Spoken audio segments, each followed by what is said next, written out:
جو انسان کرتا ہے بندر بھی وہی کرتا ہے، وہ بھی انسان کی نقلیں اتارتا ہے۔ اس پر وہ گمان کرتا ہے کہ میں بھی اس انسان جیسا ہوں، مگر وہ لڑاکا بندر انسان اور اپنا فرق نہیں دیکھ پاتا۔ بات یہ ہے کہ یہ خدا کے حکم سے کرتا ہے اور وہ بس لڑائی کے لیے، لڑائی جھگڑا کرنے والوں کے سر پر خاک ڈال۔ یہ تھے آج کی ایپیسوڈ میں شامل اشعار اور ان کا با محاورہ ترجمہ۔ اب ہم چلتے ہیں اشعار کی وضاحت کی طرف۔ گزشتہ ایپیسوڈ کے آخری شعر میں مولانا رومی نے انسانی انا کو بندر سے تشبیہ دی تھی۔ اس بات کو سمجھیں کہ انا انسانی خودی کی بھونڈی نقل ہے۔ ایگو سیلف کی طرح ہی ایکٹ کرتی ہے، مگر یہ ایکٹ ہی ہوتا ہے، اس کا حقیقت سے، ریالٹی سے کوئی تعلق نہیں ہوتا۔ اس کو اس طرح سے سمجھنے کی کوشش کریں کہ جب انسان پیدا ہوتا ہے تو وہ ریئل سیلف ہوتا ہے، وہ خاموش ہوتا ہے، وہ بے لفظ ہوتا ہے، وہ سٹل ہوتا ہے، وہ غم اور خوشی کی دوئی سے ماورا ہوتا ہے۔ پھر وقت گزرنے کے ساتھ انسان اپنی انا کو تخلیق کرتا ہے، ارد گرد ماحول سے جو سیکھتا ہے، جو سنتا ہے، جو سجیشنز ملتی ہیں، ان کی بنیاد پر وہ ایک فیک سیلف، ایک جھوٹی خودی تراشتا ہے، جسے انا کہتے ہیں، جسے انسان میں کہہ کر مخاطب کرتا ہے۔ صوفی پتہ ہے کیا ہوتا ہے؟ صوفی وہ ہوتا ہے کہ جو اسی سٹیج کو دوبارہ پا لیتا ہے جب وہ بچہ تھا۔ بس دونوں حالتوں میں ایک بنیادی فرق ہوتا ہے کہ صوفی شعور کی سطح پر، شعور کی حالت میں دوبارہ بچہ بننا چوز کرتا ہے، اور بچہ تخلیق کے حادثے کی وجہ سے ہی بس بچہ ہوتا ہے۔ صوفی بھی بے لفظ ہو جاتا ہے، صوفی بھی ساکت ہو جاتا ہے، صوفی بھی کچھ کر کے دکھانے کی کوشش نہیں کرتا۔ بچوں کی طرح اس کا ایکٹ بھی کسی کو دکھانے کے لیے، کسی کو متاثر کرنے کے لیے نہیں ہوتا۔ اس کا ایکٹ اس بات سے بے نیاز ہوتا ہے کہ دوسرے اس کے بارے میں کیا سوچیں گے۔ انا بنیادی طور پر انسان کا بس ایک تھوڑا سا حصہ ہے، کیونکہ انا دماغ کے ایک بند ڈبے میں تخلیق پاتی ہے، مگر انسان جب خود کو مائنڈ کے ساتھ ایک کر لیتا ہے، مائنڈ کے ساتھ آئیڈینٹیفائیڈ ہو جاتا ہے اور مائنڈ کو ہی اپنی کل حقیقت سمجھ لیتا ہے، تو وہ اپنی روح سے، اپنی اس چائلڈ سٹیٹ، بچہ حالت سے کٹ جاتا ہے۔ عام انسان اور ایک بیدار انسان دیکھنے میں، بولنے میں، کرنے میں، رکنے میں، چلنے میں، معاملات میں ایک جیسے لگ سکتے ہیں، مگر وہ ایک جیسے ہوتے نہیں ہیں۔ اس کی وضاحت مولانا رومی کے اگلے شعر اور آج کے پہلے شعر سے یوں ہوتی ہے۔ مولانا کہتے ہیں کہ جو انسان کرتا ہے بندر بھی اس کی ہو بہو نقل کرتا ہے۔ جنگلی علاقوں میں رہنے والے لوگ جانتے ہیں کہ بندر بہترین نقال مخلوق ہے۔ اس کے سامنے انسان کھڑا ہو کر جو بھی کرے وہ ہو بہو وہی کرتا ہے۔ انسان کی انا بھی حقیقی انسان کی نقالی کرنے میں ماہر ہے۔ انا بنیادی طور پر ہے کیا کہ آپ اپنے ارد گرد جو دیکھتے ہیں، جو آپ کے ارد گرد اعلیٰ اخلاقی اقدار طے ہوتی ہیں، انا زدہ انسان وہی کاپی کرتا رہتا ہے، کیونکہ انا معاشرے کی ہوتی ہے۔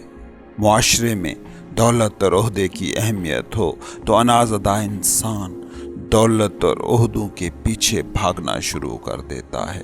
معاشرے میں علم اور شہرت اعلیٰ قدریں ہوں تو انائیں علم اور شہرت کے پیچھے بھاگنا شروع ہو جاتی ہیں۔ یہ بالکل وہی بندر والا ایکٹ ہے کہ اس کے سامنے جیسا کرو وہ ویسا ہی کرتا ہے۔ آپ نے کبھی غور کیا کہ آپ کے ارد گرد لوگ جو بھی کر رہے ہیں وہ بس ایک نقالی ہے، معاشرے کی نقالی، ارد گرد کی نقالی۔ یہ انسانوں کی اوریجنل حرکتیں نہیں ہیں، بس ارد گرد جو ہو رہا تھا دماغ نے اس کی کاپی کرنا شروع کر دیا ہے۔ مولانا رومی اگلے شعر میں فرماتے ہیں کہ بندر انسان کی نقل کر کے یہ سمجھ سکتا ہے کہ میں بھی انسان جیسا ہوں، مگر سوال یہ ہے کہ کیا بندروں کی نقالی کی بنیاد پر ہم انہیں انسان قرار دے سکتے ہیں؟ ہرگز بھی نہیں۔ اسی طرح اس انسان کو بھی انسان کامل کیسے کہہ دیا جائے کہ جو بس معاشرے کی نقالی کر رہا ہے، ارد گرد کو کاپی کر رہا ہے۔ جو ریئل انسان ہے وہ اپنی فطرت کے ساتھ ہوتا ہے، اپنی اوریجنیلٹی کے ساتھ ہوتا ہے۔ وہ فطرت، وہ اوریجنیلٹی جو خدا نے اسے ودیعت کر رکھی ہوتی ہے۔ اور جو انازدہ انسان ہوتا ہے وہ بس ایک نقل سے زیادہ کچھ نہیں ہوتا۔ کامل انسان کا ایکٹ منشائے خداوندی کی تکمیل ہوتی ہے، جس سے سکون پھوٹتا ہے، سٹلنس پیدا ہوتی ہے، امن، پیس پیدا ہوتا ہے۔ کبھی آپ کو حقیقی صوفی کی محفل میں بیٹھنے کا تجربہ ہو تو آپ خود اس بات کو دیکھ سکتے ہیں کہ اس کے ارد گرد وہ کچھ بھی نہ کر رہا ہو، تب بھی ایک سکون کا ماحول ہوتا ہے۔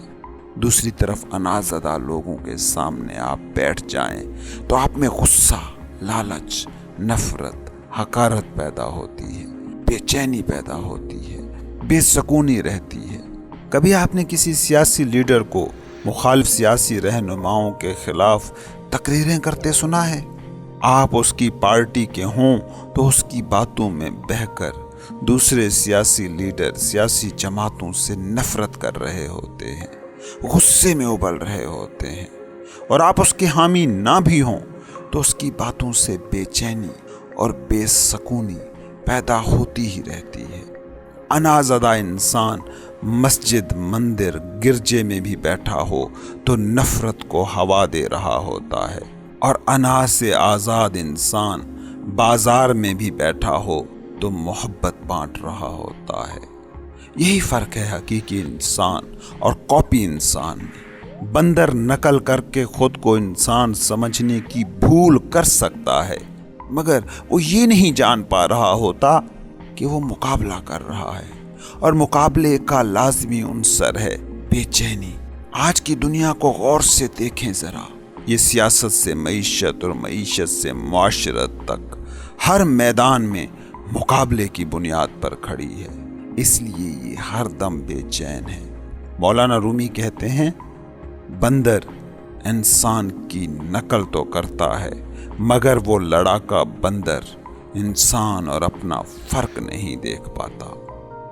اگلے شعر میں مولانا رومی ان دونوں انسانوں کے درمیان موجود فرق کی بات کرتے ہیں۔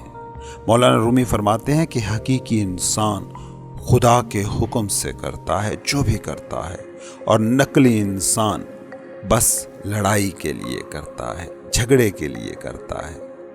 کبھی غور سے دیکھیں اپنے ارد گرد کی دنیا کو، ہر انسان مقابلے کے لیے دوڑ دھوپ کر رہا ہے۔ اخبار میں کالم لکھنے والا سارا دن ریسرچ کرتا ہے اور وہ تنقیدی نکتے ڈھونڈ لاتا ہے کہ جو اس کے مخالفوں کو شکست دے سکیں۔ مولوی، پنڈت، پروہت مذہبی کتابیں کھول کر بیٹھے ہیں اور ان مقدس صحیفوں سے دلیلیں نکال رہے ہیں کہ دوسرے مذہب والے، فرقے والے، تمدن والے، کلچر والے کتنے جھوٹے اور سراپائے شر ہیں۔ ان کی ساری کاوش کا ایک ہی مدعا ہے، جھگڑا۔ وہ بندر جو انسان کی نقالی کر رہا ہوتا ہے، اس کو بھی غور سے دیکھیں، وہ سیکھنے کے لیے نقالی نہیں کر رہا ہوتا بلکہ مقابلہ کر رہا ہوتا ہے، بتا رہا ہوتا ہے کہ جو تم کر سکتے ہو وہ میں کر سکتا ہوں، جھگڑ رہا ہوتا ہے، کہہ رہا ہوتا ہے میں تم سے کم نہیں ہوں۔ آج کی دنیا اسی بندر کی طرح ریئیکٹ کر رہی ہے۔ ہر کوئی کچھ ہونا چاہتا ہے، ہر کوئی کسی کو ہرانا چاہتا ہے، ہر کوئی کسی سے برتر ہونا چاہتا ہے، کسی کو کمتر دکھانا چاہتا ہے۔ مولانا رومی کہتے ہیں کہ ایسے لڑائی جھگڑا کرنے والوں کے سر پر خاک ڈال۔ اس کو آج کی روزمرہ پنجابی زبان میں کہا جائے تو ایسے کہہ سکتے ہیں، مٹی پاؤ۔ ارد گرد ہو رہے مباحثے، مجادلے، مذاکرے، ان کو اپنی توجہ کا مرکز مت بنائیں، خود کو اپنی توجہ کا مرکز بنائیں۔ آپ خدا کی تخلیق ہیں، اور خدا کی ہر تخلیق ایک الگ سے شاہکار ہے۔ جب آپ خود پر توجہ کریں گے تو پھر آپ سمجھ سکیں گے کہ خدا نے آپ کو کن خاص صفات کے ساتھ تخلیق کیا ہے۔ پھر آپ اپنی اس نیچر کے ساتھ زندگی جئیں گے، نہ کہ بندر کی طرح بس ارد گرد کی نکالی کرتے ہوئے مر جائیں گے اور اس دنیا کو جنگاہ بنائے رکھیں گے۔ پھر آپ کا کنٹرولنگ پوائنٹ کوئی اور نہیں ہوگا۔ جیسے بندر اور انسان کی مثال ہے کہ بندروں کو انسان کے ایکشن کنٹرول کرتے ہیں۔ جب توجہ اندر کی طرف جاتی ہے اس وقت آپ وہ بن جاتے ہیں جیسا آپ کو خدا نے بنایا ہے۔ لیکن جب بندر کی طرح آپ کی توجہ باہر پہ چلی جاتی ہے تو پھر باہری دنیا آپ کو کنٹرول کرتی ہے۔